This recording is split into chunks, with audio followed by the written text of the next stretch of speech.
Welcome to Manna at the Tap, a podcast from Tapestry Ministries. Each episode reflects on a daily Bible reading from the Revised Common Lectionary. I'm Gloria, a fellow traveler on a spiritual journey with the Tapestry community, and we refer to our daily Bible reading as our spiritual manna. It nourishes our souls, fostering spiritual growth as we share insights and interpretations that enrich our spiritual lives. Today is Tuesday, September the 23rd, 2025, in the 15th week after Pentecost during this season of ordinary time.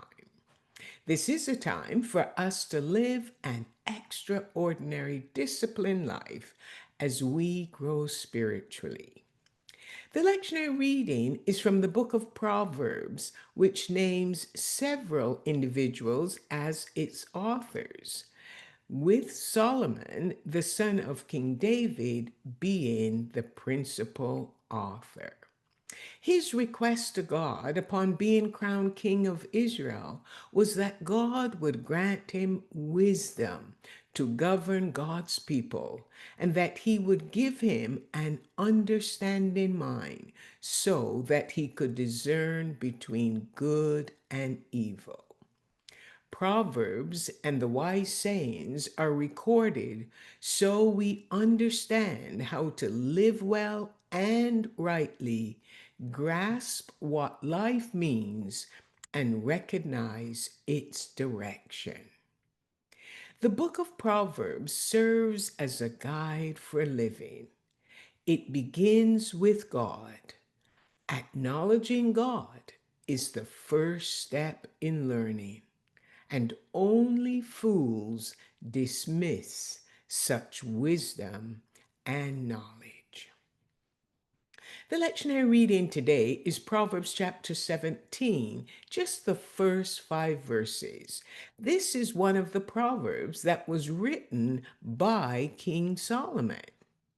And the first one is, he contrasts peace with strife. Solomon paints a picture of living in peace as one eats a dry crust of bread rather than living in a house full of feasting where there is only strife. Peace and contentment will surpass all other blessings, even if our comforts are fewer than what we desire. The next proverb: a wise servant will rule over a son who causes shame, and the servant is honored as one of the family. Solomon knew this from his own experience. Solomon's own sons heeded their peers' advice, opting not to follow the guidance of the wise leaders who had always surrounded Solomon. His sons later brought shame to the royal family.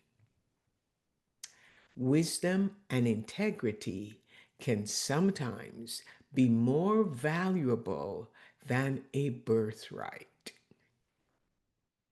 Using the metaphor of refined precious metals like silver and gold is our next proverb, and it illustrates that our hearts, I'm not talking about your physical heart, but the inner part that connects us to God, can only be tested by God. Our daily lives can provide the opportunity for God to reveal the best in us through the refining fire of His Word. God can refine your heart. Solomon now turns to wicked people who take delight in malicious conversations. They have itchy ears for lies, and they spread the dirty gossip.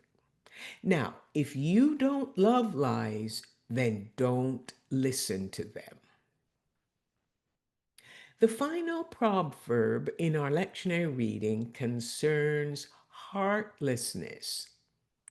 That's the person who mocks the poor, insulting the Creator. They're gloating over misfortune, and God says this is a punishable offense. To rejoice at someone's calamity reveals a heart that is unloving and unsympathetic. God is the creator of all of humanity, whether we are rich or poor, and God Himself will defend the poor.